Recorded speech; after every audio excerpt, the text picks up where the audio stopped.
నమస్తే యంత్రి న్యూస్కు స్వాగతం. నా పేరు మహిత్. ముందుగా ముఖ్యాంశాలు. ఆత్మకూరులో మంత్రి యానం సుడిగాలి పర్యటన. అన్ని రంగాల్లో ఆత్మకూరును అగ్రగామిగా నిలుపుతానని హామీ. ఆయుష్ ఆసుపత్రి భవనానికి శంకుస్థాపన చేసిన మంత్రి నారాయణ 3 నెలల్లోనే అందుబాటులోకి తెస్తామని హామీ. డోన్ రైల్వే స్టేషన్లో విషాదం. గన్ మిస్ఫైర్ అయి జీఆర్పీ కానిస్టేబుల్ మృతి.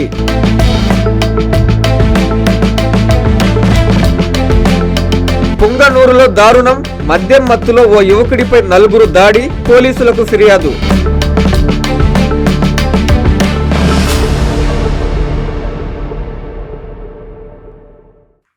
ఆత్మకూరులో మంత్రి ఆనం రామనారాయణ రెడ్డి సుడిగాలి పర్యటన జరిపారు.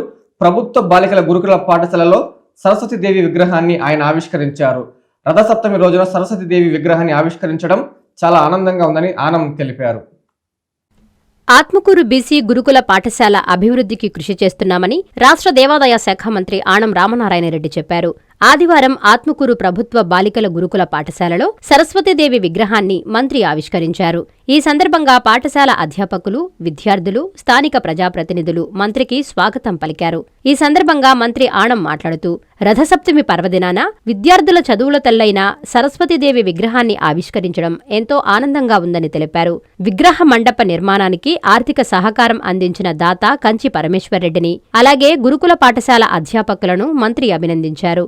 గురుకుల పాఠశాల ప్రహరీగోడ నిర్మాణానికి నిధులు అవసరమని కోరిన వెంటనే రాష్ట్ర విద్యాశాఖ మంత్రి నారా లోకేష్ నిధులు మంజూరు చేస్తామని హామీ ఇచ్చినట్లు మంత్రి ఆనం వెల్లడించారు. త్వరలోనే సంబంధిత అధికారులతో అంచనాలు తయారు చేయించి వచ్చే విద్యా సంవత్సరం నాటికి ప్రహరీగోడను పూర్తిస్థాయిలో నిర్మించేలా చర్యలు తీసుకుంటామని చెప్పారు. ఈ కార్యక్రమంలో ఆర్డీఓ పావని, తహసీల్దార్ పద్మజ, దాత కంచి పరమేశ్వర్రెడ్డి, గురుకుల పాఠశాల అధ్యాపకులు, విద్యార్థులు పాల్గొన్నారు. మాస్టర్ ప్లాన్ గతంలో వేయించింది. ఇది ఎప్పుడు వేయించిందంటే 2013లో ఆనాడు ఆర్థిక శాఖ మంత్రిగా నేను చేసినటువంటి ఒక ప్రయత్నం. ఆ కన్సల్టెన్సే ఇప్పుడు కూడా మన రాష్ట్ర క్రీడా సంస్థలో ఇంకా ప్రణాళికలు అందిస్తూ ఉన్నారు అని. అప్పుడు కూడా ఉండింది ఈ సంస్థ, కానీ సంస్థలో ఇంజనీర్లు, ప్లానర్స్ మారి ఉండొచ్చు, కానీ సంస్థ మాత్రం అదే. ఆ రోజు మనం అడిగితే వాళ్ళ మ్యాప్ ఇచ్చారు మనకి. అప్పుడు మనం ఇక్కడ ఆత్మకూరు మున్సిపాలిటీ ఇప్పుడే వచ్చింది, చిన్నదే కదా, మనకి 10 ఎకరాలు సరిపోద్ది మన ప్రాంతానికని ఆ రోజు నేను అనుకున్నాను. 10 ఎకరాలకి తగ్గట్టు ప్రణాళికలు ఇవ్వమంటే ఇచ్చారు. ఈ ప్రణాళిక ప్రకారం ఈరోజు దీన్ని డబుల్ చేయాలి. యోగడం పాదయాత్రలో లోకేష్ గారి టీంకి అగ్రభాగాన్ని నిలబడి ఆ పాదయాత్రను కొనసాగింపు చేసిన వ్యక్తి రవి నాయుడు. ఇవాళ శాప్ అథారిటీ చైర్మన్గా ఉన్నాడు. వాళ్ళిద్దరితో మాట్లాడితే, మీరు ఇంత గొప్పగా ఆలోచన చేసేటప్పుడు మేము కూడా మీకు సహకరిస్తాం, మీరు అడిగినవన్నీ ఇస్తాం, స్టేడియం ప్లాన్ తయారు చేసి ఫేజ్డ్ మేనర్లో దాన్ని పూర్తి చేద్దామని చెప్పి హామీ వాళ్ళ తరఫున నన్నే ఇవ్వమన్నారు. నేను వాళ్ళందరి తరఫున వాళ్ళకి ధన్యవాదాలు తెలియజేస్తున్నా. వాళ్ళ తరఫున ఈరోజు మన ప్రాంతానికి ఒక మంచి కార్యక్రమం రాబోతుంది అని చెప్పి నేను మీకు మనవి చేస్తా ఉన్నాను. నెల్లూరు కామాటి వీధిలో ఆయుష్ ఆసుపత్రి భవన నిర్మాణానికి మంత్రి పొంగూరు నారాయణ శంకుస్థాపన చేశారు. 3 నెలల్లోనే ఆసుపత్రిని ప్రజలకి అందుబాటులో తీసుకొస్తామని మంత్రి హామీ ఇచ్చారు. అభివృద్ధి కంటకుల కుట్రలు, మాయం మాటలు నమ్మవద్దని వైసీపీ నేతలకి తురకలంటించారు. మాది మాటల ప్రభుత్వం కాదని చేతల ప్రభుత్వం అని, అభివృద్ధి కంటకులు చేసే కుట్రలు, మాయమాటలు నమ్మద్దని మంత్రి పొంగూరు నారాయణ కోరారు. నెల్లూరు నగరం 47వ డివిజన్ కామాటి వీధిలో ఆయుష్ హోమియోపతి డిస్పెన్సరీ యూనిట్ నూతన భవన నిర్మాణానికి శంకుస్థాపన కార్యక్రమం అట్టహాసంగా జరిగింది. ఈ కార్యక్రమానికి ముఖ్య అతిథిగా మంత్రి నారాయణ విచ్చేశారు. మంత్రికి డివిజన్ నాయకులు, కార్యకర్తలు, ప్రజలు ఘన స్వాగతం పలికారు. ఈ సందర్భంగా మంత్రి చేతుల మీదుగా ఆసుపత్రి భవన నిర్మాణానికి శంకుస్థాపన చేశారు.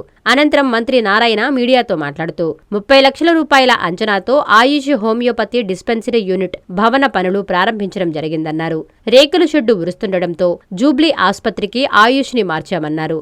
దాంతో 10 ఏళ్లుగా ఇబ్బంది పడుతున్నామని స్థానికులు నా దృష్టికి తీసుకొచ్చారని గుర్తు చేశారు. వారి విజ్ఞప్తి మేరకు ఆయుష్ నూతన భవన నిర్మాణానికి ఈ రోజు శ్రీకారం చుట్టామని చెప్పారు.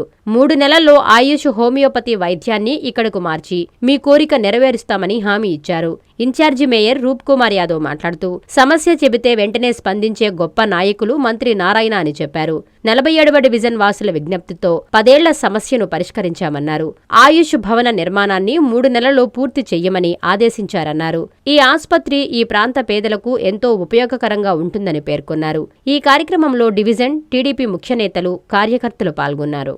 సరౌండింగ్స్ లో ఉన్న డివిజన్స్ 47 దాని పరిసర ప్రాంతాల్లో ఉన్న డివిజన్స్ యొక్క ప్రజలందరూ రిక్వెస్ట్ చేశారు. ఇక్కడ కార్పొరేటర్ కావచ్చు, అదేవిధంగా ఇక్కడ ఉన్న ప్రజాప్రతినిధులు కావచ్చు, వీళ్ళందరూ కూడా సార్ అది శిథిలావస్థలో వచ్చింది. ఎక్కువగా ఈ పరిసర ప్రాంతాల్లో విశ్వబ్రాహ్మిన్స్, అగ్నికుల క్షత్రియులు, వైశ్యాసు, మైనారిటీలు ఉన్నారు. చాలా పేదలు, నిరుపేదలు ఉన్నారు. వాళ్ళందరికీ మంచి హాస్పిటల్ క్రియేట్ చేయండి అని చెప్పడం, దాని మీద యాక్చువల్గా గౌరవనీయ ముఖ్యమంత్రి గారితో మాట్లాడితే వారు వెంటనే శాంక్షన్ చేశారు. ఇది టెండర్ కూడా అయిపోయింది. అయితే ఈ స్థలాన్ని 30 ఏళ్ల క్రితం గూడు మునుస్వామి నాయుడు గారు ఆయుష్ ఆసుపత్రికి ఇచ్చారు. ఎందుకంటే ఇచ్చిన వాడిని మనం మర్చిపోకూడదు. 30 సంవత్సరాల క్రితం గూడూరు మునుస్వామి నాయుడు గారు దీన్ని ఇచ్చారు ఆయుష్ ఆసుపత్రి కోసం. దానికనే ఈ ఆసుపత్రిని ఇక్కడ కట్టేదానికి చేశారు. నేను ఒక్కటే కాంట్రాక్టర్కి చెప్తున్నాను, టైం బౌండ్ అంటే 3 మంత్స్లో ఇది కంప్లీట్ చేసి 4th మంత్లో దీన్ని ఇనాగరేషన్ చేయాలి. 3 మంత్స్లో కంప్లీట్ చేసి, అందుకని ఇంజనీర్లు కూడా చెప్పాను. మళ్ళీ ఒకసారి ఇంజనీర్లు వాళ్ళందరూ ఒకసారి రివైజ్ చేసుకొని ఈరోజు యాక్చువల్గా శంకుస్థాపన చేసాము. వర్క్ ఎప్పుడు స్టార్ట్ చేస్తారు అంటే ఇమీడియట్లీ స్టార్ట్ చేయటమే, బట్ వాళ్ళు టెక్నికల్గా కొన్ని చూసుకోవాల్సి వస్తుంది. ఒక వారం ఎంతో టైం ఇవ్వాలా. ఆ డేట్ నుంచి 3 మంత్స్లో కంప్లీట్ చేసి 4th మంత్లో దీన్ని మళ్ళీ ఇక్కడ ఇనాగరేషన్ చేస్తాం. నేను అందరికీ ఒకటే చెప్పేది, నెల్లూరు ప్రజలందరికీ ఒకటే చెప్పేది, చక్కగా గ్రీవెన్స్ పెట్టాం. ప్రతి 15 రోజులకు ఒకరోజు 15 రోజులకు ఒకరోజు అధికారులు మీ వార్డులో వచ్చి కూర్చుంటున్నారు. 15 రోజులకు ఒకరోజు మీ వార్డులో కూర్చుంటే మీ సమస్యలు ఏమన్నా ఉంటే వాళ్ళకి చెప్పండి, నోట్ చేసుకుంటారు. వాటి మీద సొల్యూషన్ చేస్తాం. గత 1 మంత్లో యాక్చువల్గా అనేక సమస్యలు వచ్చినాయి. ఆ సమస్యలన్నీ నేను అనలైజ్ చేశాను. అనలైజ్ చేసి అధికారులందరికీ ఆదేశం ఇచ్చా. అవన్నీ కంప్లీట్ చేయాలంటే రేపు శనివారం లోపల ఎస్టిమేషన్ చేయండి. నేను మళ్ళీ శనివారం, ఆదివారం, దాదాపు ప్రతి శనివారం, ఆదివారం నెల్లూరులో ఉంటున్నా. రేపు శనివారం వచ్చిన తర్వాత కమిషనర్ గారితో మాట్లాడి ఫైనాన్షియల్ బడ్జెట్ చూసుకొని ఏ పనులు ఫస్ట్ ప్రయారిటీ ఏది, సెకండ్ ప్రయారిటీ ఏది, థర్డ్ ప్రయారిటీ ఏది, ఆ విధంగా చేస్తామని తెలియజేశాను. చిత్తూరులో జాతీయ ఓటరు దినోత్సవ అవగాహన ర్యాలీని అధికారులు నిర్వహించారు. 18 ఏళ్లు నిండిన ప్రతి ఒక్కరూ తప్పనిసరిగా ఓటు హక్కు నమోదు చేసుకోవాలని డిఆర్ఓ మోహన్ కుమార్ తెలిపారు. 16వ జాతీయ ఓటర్ల దినోత్సవాన్ని పురస్కరించుకుని ఆదివారం చిత్తూరు గాంధీ విగ్రహం నుండి ఓటరు అవగాహన ర్యాలీ నిర్వహించారు. చిత్తూరు జిల్లా రెవెన్యూ అధికారి మోహన్ కుమార్, చిత్తూరు డీఎస్పీ సాయినాథ్లు పచ్చజెండా ఊపి ఈ ర్యాలీని ప్రారంభించారు. ఈ సందర్భంగా జిల్లా రెవెన్యూ అధికారి మోహన్ కుమార్ మాట్లాడుతూ 18 సంవత్సరాలు నిండిన ప్రతి ఒక్కరూ ఓటు హక్కు వినియోగించుకోవడం రాజ్యాంగం ఇచ్చిన హక్కన్నారు. అందుకోసమే ఓటర్లను చైతన్యపరుస్తూ ఈ ర్యాలీని నిర్వహిస్తున్నామన్నారు. ఈ కార్యక్రమం 60 సంవత్సరాలు నిండిన తర్వాత నుంచి మనం ఒక ప్రత్యేక రోజుగా మనం చేసుకుంటూ వెళ్తున్నాము. 2011 నుంచి ఈ కార్యక్రమాన్ని నిర్వహిస్తూ ఉన్నాము. సో 2011 నుంచి ఇప్పటికీ ఇది 16వ జాతీయ ఓటర్ల దినోత్సవంగా మనం ప్రకటించుకొని ప్రతి సంవత్సరం కూడా ఓటర్లని చైతన్యపరుస్తూ 18 సంవత్సరాలు నిండినటువంటి ప్రతి ఒక్క పౌరుడు కూడా ఓటరుగా నమోదు కావాలని మనకు రాజ్యాంగం ప్రసాదించిన హక్కుని అందరూ వినియోగించుకొని ఓటర్గా చేరి తన బాధ్యతతో ప్రజాస్వామ్యానికి సంబంధించినటువంటి ఎన్నికల్లో బలమైన పునాదిగా ఓటరు ఉండాలన్న ఉద్దేశంతో ఈ జాతీయ ఓటర్ల దినోత్సవం యొక్క ప్రాముఖ్యతని ఎన్నికల సంఘం ఏర్పాటు చేసింది. దాదాపుగా భారతదేశం సంబంధించినటువంటి అతిపెద్ద ప్రజాస్వామ్య దేశంలో ఎన్నికలు అనేది ఒక పెద్ద సవాలు. ఆ ఎన్నికలు నిర్వహించడానికి సంబంధించిన ఎన్నికల సంఘం చాలా ఎప్పుడు వినూత్నమైనటువంటి కార్యాచరణతో అనేక సవాళ్లను ఎదుర్కొంటూ ఈ రోజు మన ముందుకు వెళ్తూ ఉంది. ఈ రోజు కూడా రాబోయే రోజుల్లో ఒక ప్రత్యేక ఓటర్ల జాబితా స్పెషల్ ఇంటెన్సివ్ రివిజన్ కింద కూడా SIR అనేది రూపొందించడానికి అన్ని రకాల కార్యాచరణ ప్రణాళికను సిద్ధం చేసింది. సో ఇప్పుడు దాంట్లో భాగంగా మనం NVDA ఫంక్షన్ జరుపుకుంటూ ఓటర్లని అప్రమత్తం చేసుకుంటూ ఒక కరెక్ట్ అయినటువంటి పారదర్శకవంతమైనటువంటి ఓటర్ల జాబితాని రూపొందించుకొని దాని ద్వారా ప్రజాస్వామ్యంలో ఎన్నికల ప్రక్రియని సజావుగా సక్రమంగా జరిపించుకోవడానికి మనందరం కర్తవ్యోన్ముఖులు కావాల్సిందిగా ఎన్నికల సంఘం ఇచ్చిన పిలుపుని ప్రతి ఒక్క ఓటర్ కూడా తీసుకోవాల్సిందిగా కోరుతున్నాం.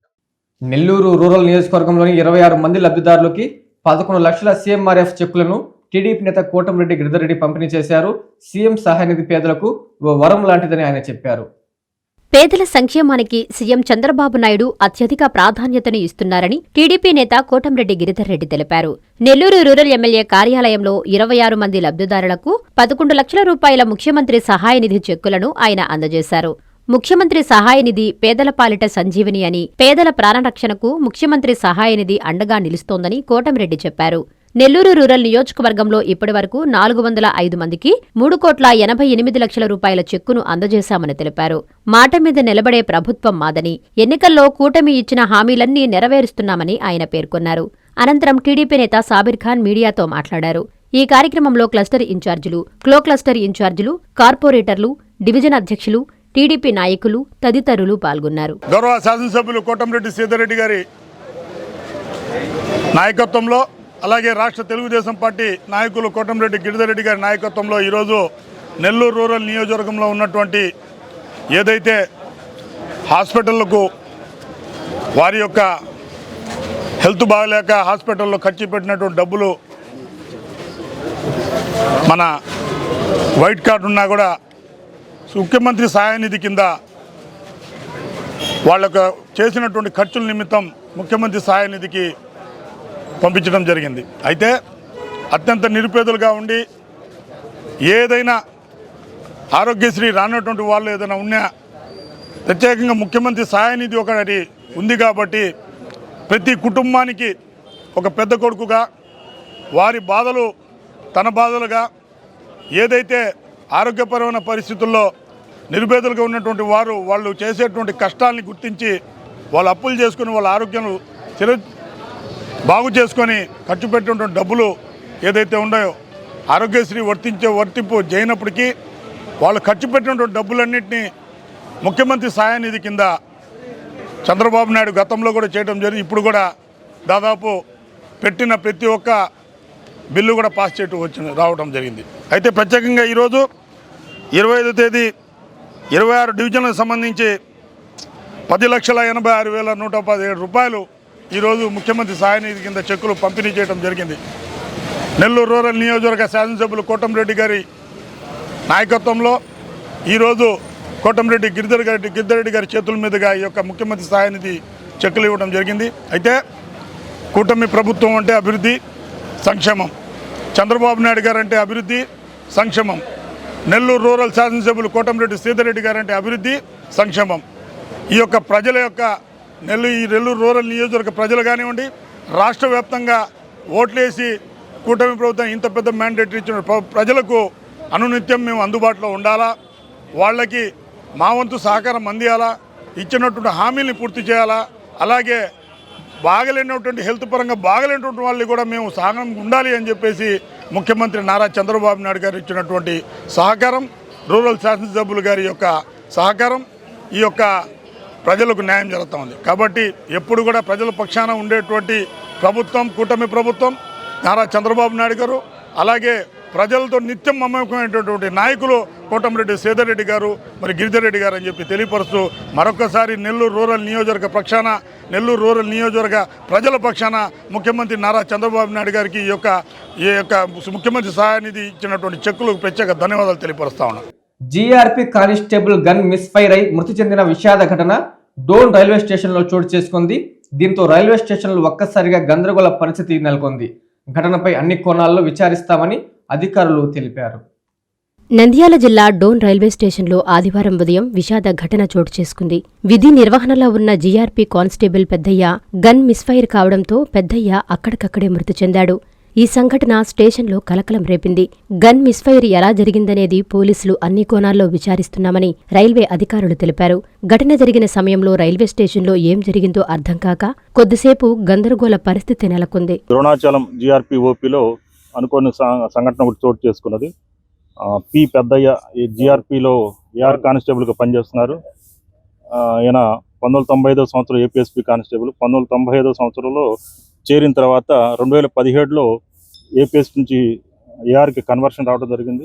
ఎస్సీఆర్ సిపిల్లో పనిచేస్తూ అక్కడి నుంచి డిప్యుటేషన్ మీద జీఆర్పీఆర్కి వచ్చారు. అప్పటి నుంచి ద్రోణాచలం జీఆర్పీ ఓపీలో డ్యూటీలు నిర్వహిస్తున్నారు. నిన్న రాత్రి హుబ్లీ విజయవాడకు వెళ్ళేటట్టు ఎక్స్ప్రెస్లో గుంతకాల నుంచి ద్రోణాచలం వరకు డ్యూటీ చేసి తిరిగి వచ్చారు. ఆ తిరిగి వచ్చే సందర్భంలో ఆయనకి ఇవ్వబడినటువంటి కేటాయించబడినట్టు వెపన్ SM కార్బైన్ SMC దాన్ని తీసుకొని వచ్చి జీఆర్పీఓపీలో లాకప్ రూమ్లో ఉన్నటువంటి స్టోర్ దాంట్లో డిపాజిట్ చేయడం కోసం గాను దాన్ని తీసి ఆయన పెట్టేటువంటి సందర్భంలో పొరపాటున ఆ సేఫ్టీ క్యాచ్ నుంచి సింగిల్ అనేటువంటి మోడ్లోకి వెళ్ళటం జరిగింది. ఆల్రెడీ లోడెడ్లో ఉన్నటువంటి వెపన్ కాబట్టి దాంట్లోంచి ఒక రౌండ్ ఫైర్ అవడం జరిగింది. ఆయన యొక్క ఎడమవైపు దవడలోంచి లోపలికి రౌండ్ దూసుకొని వెళ్ళి ఆయన అక్కడక్కడే చనిపోవడం జరిగింది. మద్యం మత్తులో ఓ యువకుడిపై 4 యువకులు విచక్షణ రహితంగా దాడి చేసిన దారుణ సంఘటన పొంగనూరులో చోటు చేసుకుంది. దాడి వీడియో సోషల్ మీడియాలో హల్చల్ చేస్తున్నాయి. యువకులపై పోలీసులు కేసు నమోదు చేసి దర్యాప్తు చేస్తున్నారు. అన్నమయ్య జిల్లా పుంగునూరు ఈస్టుపేటలో మద్యం మత్తులో యువకుడిపై 4 యువకులు విచక్షణారహితంగా దాడి చేశారు. అప్పటికే మద్యం తాగి ఉన్న రవి బ్యాచ్ మద్యం మత్తులో మద్యం ఇవ్వలేదని మధుపై దాడికి తెగబడ్డారు. సోషల్ మీడియాలో చక్కర్లు కొడుతున్న దాడి వీడియోలు పరిశీలించిన పోలీసులు 4 యువకులపై కేసు నమోదు చేశారు.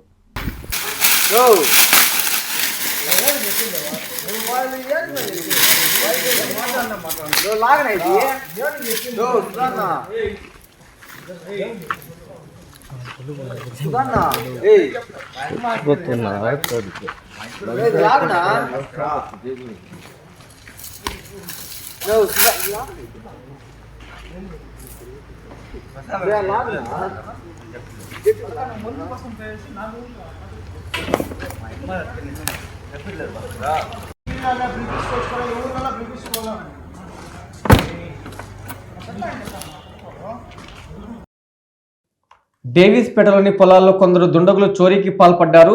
పొలాల్లో ఉండే ట్రాన్స్ఫార్మర్లను పగలగొట్టి అందులో ఉన్న రాగి వైర్లు ఆయిల్ను అపహరించుకొని వెళ్లినట్లు బాధితులు వాపోయారు. దీంతో రైతులు పోలీసు విద్యుత్ అధికారులకు ఫిర్యాదు చేశారు. నెల్లూరు జిల్లా ఇందుకూరుపేట మండలం డేవిస్పేట పొలాల్లో విద్యుత్ ట్రాన్స్ఫార్మర్లు చోరీకి గురయ్యాయి. అర్ధరాత్రి గుర్తు తెలియని దుండగులు ట్రాన్స్ఫార్మర్లను పగలగొట్టి అందులో ఉన్న రాగి వైర్లను ఆయిల్ను అపహరించుకుని పోయారు. దీంతో రైతులు పోలీసు సిబ్బందికి విద్యుత్ శాఖ అధికారులకు ఫిర్యాదు చేశారు. ఇటీవల పొలాల్లో జరుగుతున్న ట్రాన్స్ఫార్మర్లు వరుస చోరీలకు గురవుతుండటంతో తాము తీవ్రంగా పంట నష్టపోతున్నామని రైతులు ఆవేదన వ్యక్తం చేస్తున్నారు. దీనిపై అధికారులు విచారణ జరిపి రైతులు నష్టపోకుండా చర్యలు తీసుకోవాలని కోరారు. డేవిస్పేట గ్రామం ఇందుకూరుపేట మండలం. ఇది వచ్చేసి 11 kV కింద 16 ట్రాన్స్ఫార్మరు. రాత్రి 1 గంట 2 గంటల ప్రాంతంలో ఎవరో దుండగులు తెలియని వ్యక్తులు ఇదొకటి, ఇదే విధంగా ఇంకో దగ్గర ఇంకొంచెం అవతల కాకుండా ఒకటి 25, అది కూడా 25 రెండింటిని మొత్తం ట్రాన్స్ఫార్మర్ ఇప్పేసారు. ఇప్పేసి దాంట్లో ఉన్నటువంటి వస్తువులు ఆయిల్ మొత్తం చూడండి ఒకసారి దీన్ని మొత్తం ఇప్పేసి ఎక్కడెక్కడ చల్లసారి చేశారు. మేము ఆల్రెడీ లైన్ మ్యాన్కి ఇన్ఫర్మేషన్ ఇచ్చాము, ఏఈ గారికి చెప్పాము, వాళ్ళు కూడా చూసిపోయారు, వస్తామని చెప్పారు. మాది అదేవిధంగా పోలీస్ డిపార్ట్మెంట్కి కూడా ఇన్ఫర్మేషన్ ఇస్తాము, వాళ్ళు కూడా చూసుకున్న తర్వాత మీకు తగిన న్యాయం చేస్తామని చెప్పారు. అన్నమయ్య జిల్లాలో 2 భారీ కొండ చిలువలు కలకలం రేపాయి. అటవీ అధికారులు సుమారు 3 గంటల పాటు శ్రమించి కొండ చిలువలను పట్టుకొని అటవీ ప్రాంతంలో వదిలిపెట్టారు. దీంతో ప్రజలు ఊపిరి పీల్చుకున్నారు. అన్నమయ్య జిల్లా పుంగునూరు మండలం మర్రిమాకులపల్లి గ్రామ సమీపంలోని ఓ మామిడి తోటలో 2 భారీ కొండ చిలువలు కలకలం రేపాయి. సుమారు 13 అడుగుల పొడవున్న ఈ కొండ చిలువను పశువులు మేపేందుకు వెళ్లిన గ్రామస్తులు గుర్తించారు. వెంటనే అటవీశాఖ అధికారులకు సమాచారం అందించారు. సమాచారం అందుకున్న బీట్ ఆఫీసర్ శోభనాద్రి నేతృత్వంలోని రెస్క్యూ బృందం అక్కడికి చేరుకుని 3 గంటల పాటు శ్రమించి చాకచక్యంగా 2 కొండ చిలువలను పట్టుకున్నారు. అనంతరం వాటిని అటవీ ప్రాంతంలో సురక్షితంగా వదిలిపెట్టినట్లు అధికారులు తెలిపారు. నెల్లూరు ఏసీ సుబ్బారెడ్డి స్టేడియంలో జరిగిన ఈనాడు ఈటీవీ వసంతాల వేడుకలో ఎంపీ వేమిరెడ్డి ప్రభాకర్ రెడ్డి, ఎమ్మెల్యే వేమిరెడ్డి ప్రశాంత్ రెడ్డి దంపతులు ముఖ్య అతిథులుగా పాల్గొన్నారు. వారికి యాజమాన్యం ఘన స్వాగతం పలికింది. నెల్లూరు పార్లమెంటు సభ్యులు వేమిరెడ్డి ప్రభాకర్ రెడ్డి, కోవూరు ఎమ్మెల్యే వేమిరెడ్డి ప్రశాంతిరెడ్డి దంపతుల సౌజన్యంతో నెల్లూరు నగరంలోని ఏసీ సుబ్బారెడ్డి స్టేడియంలో జరిగిన ఈనాడు 50 ఈటీవీ 30 వసంతాల వేడుక నగర ప్రజలను ఉర్రూతలూగించింది. ఆద్యాంతం పాటలతో మెరిపిస్తూ కమెడియన్ల పంచులతో ఆకట్టుకుంది. ముందుగా సభాప్రాంగానికి చేరుకున్న వేమిరెడ్డి దంపతులకు ఈనాడు ఈటీవీ యాజమాన్యం స్వాగతం పలికారు. ఈ సందర్భంగా వేమిరెడ్డి దంపతులు వీపీఆర్ ఫౌండేషన్ ఆధ్వర్యంలో చేస్తున్న ప్రజాసేవ, ఎంపీగా, ఎమ్మెల్యేగా అందిస్తున్న సేవలు వంటి వాటిపై ప్రదర్శించిన ఏవి విశేషంగా ఆకట్టుకుంది. అనంతరం పలువురు ప్రముఖులను నెల్లూరు పార్లమెంటు సభ్యులు వేమిరెడ్డి ప్రభాకర్ రెడ్డి, కోవూరు ఎమ్మెల్యే వేమిరెడ్డి ప్రశాంతిరెడ్డి దంపతులు, మేయర్ రూప్ కుమార్ యాదవ్ తదితరులు మెమంటోలతో ఘనంగా సత్కరించారు. ఈ కార్యక్రమంలో మంత్రి పొంగూరు నారాయణ సతీమణి రమాదేవి తదితరులు హాజరయ్యారు. ఈ సందర్భంగా వేమిరెడ్డి దంపతులు మాట్లాడుతూ ఇంత అద్భుతమైన కార్యక్రమాన్ని నిర్వహించిన ఈనాడు ఈటీవీ యాజమాన్యానికి ప్రత్యేక కృతజ్ఞతలు తెలిపారు. ఈ కార్యక్రమంలో తమను భాగస్వామ్యం చేసినందుకు ధన్యవాదాలు చెప్పారు. ఇది అద్భుతమైన కార్యక్రమమని, ప్రజలు ఎంతో ఎంజాయ్ చేస్తున్నారని చెప్పారు. ఈనాడు ఈటీవీ ప్రజలకు మరింత సేవ చేసేలా ఆ భగవంతుడు ఆశీస్సులు అందించాలన్నారు. రంగనాథస్వామి ఆలయంలో జరిగిన రథసప్తమి వేడుకల్లో మంత్రి నారాయణ దంపతులు పాల్గొన్నారు. సూర్యప్రభ వాహనంపై కొలువైన స్వామి వారిని దర్శించుకుని మొక్కులు చెల్లించుకున్నారు. నెల్లూరులోని శ్రీ తల్పగిరి రంగనాథస్వామి ఆలయంలో రథసప్తమి వేడుకలు అత్యంత వైభవంగా జరుగుతున్నాయి. ఈ పవిత్ర పర్వదినాన్ని పురస్కరించుకొని రాష్ట్ర మున్సిపల్ పరిపాలన, పట్టణాభివృద్ధి శాఖ మంత్రి నారాయణ తన సతీమణి రమాదేవితో కలిసి స్వామివారిని దర్శించుకున్నారు. ఆలయానికి చేరుకున్న మంత్రి నారాయణ దంపతులకు ఆలయ అధికారులు, అర్చకులు ఆలయ మర్యాదలతో పూర్ణకుంభ స్వాగతం పలికారు. రథసప్తమి సందర్భంగా సతీమణితో కలిసి మంత్రి ఆలయంలో ప్రత్యేక పూజలు నిర్వహించారు. సూర్యప్రభ వాహనంపై కొలువైన స్వామివారిని దర్శించుకుని మొక్కులు చెల్లించుకున్నారు. అనంతరం వేద పండితులు మంత్రి దంపతులకు వేద ఆశీర్వచనం అందజేశారు. దర్శనం అనంతరం మంత్రి నారాయణ మీడియాతో మాట్లాడుతూ ఆలయ అభివృద్ధి మరియు ఏర్పాట్లపై కీలక వ్యాఖ్యలు చేశారు. సీఎం చంద్రబాబు నేతృత్వంలో రాష్ట్రం అన్ని రంగాల్లో అభివృద్ధి చెందాలని, ప్రజలందరూ అష్టైశ్వర్యాలు, ఆయురారోగ్యాలతో వర్ధిల్లాలని స్వామివారిని వేడుకున్నట్లు మంత్రి పేర్కొన్నారు.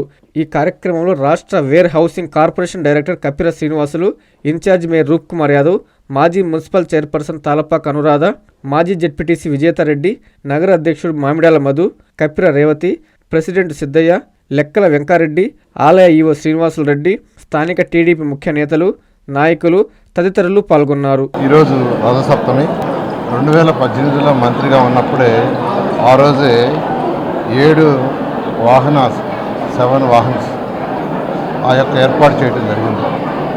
అంతకుముందు దానికంటే మొట్టమొదటిసారి 2018లో 7 వాహనాల మీద ఊరేగింపు జరిగేట్టుగా ఈ యొక్క కార్యక్రమాన్ని ఏర్పాటు చేశారు.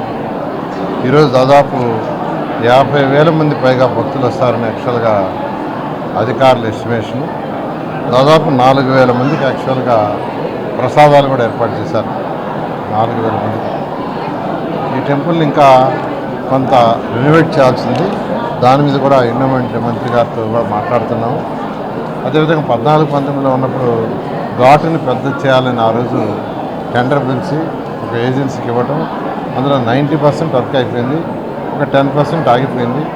దాన్ని కూడా ఈ మధ్య కాంట్రాక్టర్ పిలిచి అతనికి కొంత డబ్బులు ఇచ్చాము, అతను కూడా వెళ్ళిపోయాడు. దాన్ని కూడా వీలైన తొందరగా కంప్లీట్ చేస్తాం. అదే కాకుండా కొన్ని ఏర్పాటు చేయాలని అటు అధికారులు, పూజారులు అడిగారు. వాటిని కూడా వీలైనంత తొందరలో టేకప్ చేసి భక్తులకు అన్ని విధాల సౌకర్యంగా ఉండేట్టుగా చేయడం జరుగుతుంది. శ్రీవారి రథసప్తమి వేడుకల్లో Kovur MLA, TTD board member Vemireddy Prashant Reddy పాల్గొన్నారు. శ్రీవారి వాహన సేవలు ఆమె పాల్గొని స్వామివారిని దర్శించి తరించారు. తిరుమలలో శ్రీ వెంకటేశ్వర స్వామివారి రథసప్తమి వేడుకలు అంగరంగ వైభవంగా కొనసాగుతున్నాయి. తెల్లవారుజాము నుంచే ప్రారంభమైన వాహన సేవలు భక్తులను తరింపజేస్తున్నాయి. రథసప్తమి వేడుకల సందర్భంగా కోవూరు ఎమ్మెల్యే తిరుమల తిరుపతి దేవస్థానం బోర్డు మెంబర్ వేమిరెడ్డి ప్రశాంతిరెడ్డి తిరుమల శ్రీవారి వాహన సేవలో పాల్గొన్నారు. సూర్యప్రభ వాహన సేవలో టీటీడీ ఈవో, చైర్మన్, బోర్డు సభ్యులతో కలిసి ఆమె పాల్గొని శ్రీవారి ఆశీస్సులు అందుకున్నారు. రథసప్తమి ఏర్పాట్లపై ఆయా అధికారులతో ప్రశాంతిరెడ్డి మాట్లాడారు.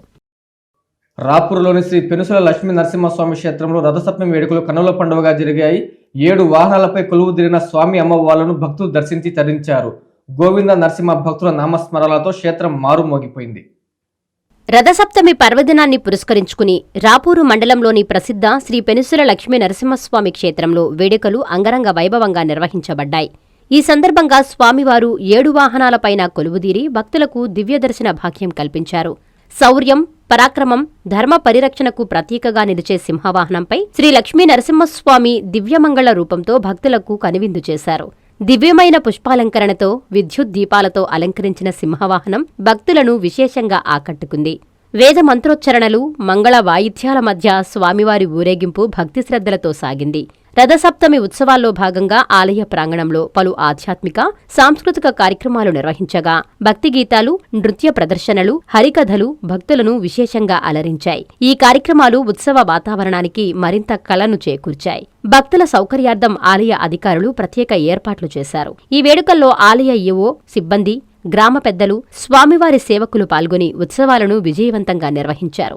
భక్తులకు ఎటువంటి అసౌకర్యం లేకుండా ఆలయ ఈవో పోరెడ్డి శ్రీనివాసులరెడ్డి ఏర్పాట్లు చేశారు.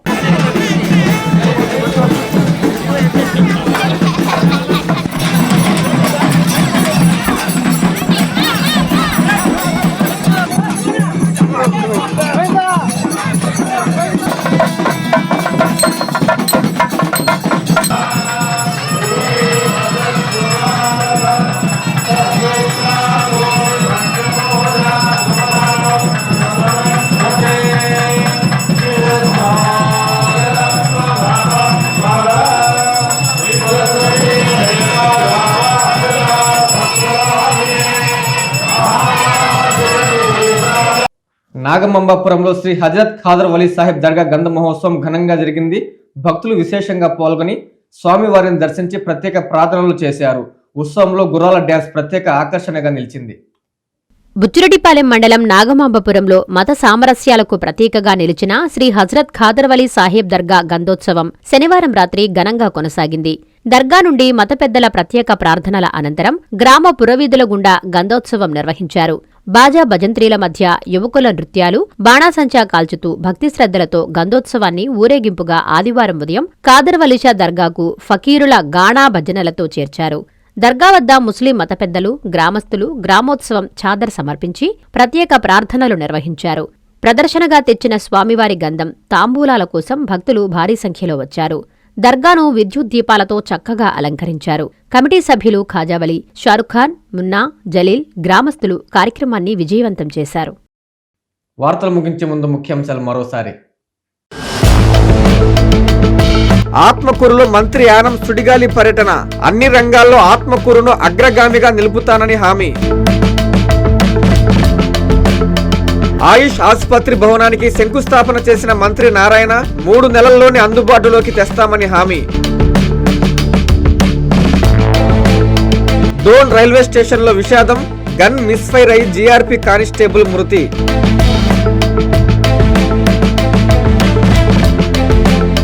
పుంగనూరులో దారుణం, మద్యం మత్తులో ఓ యువకుడిపై 4 దాడి, పోలీసులకు ఫిర్యాదు.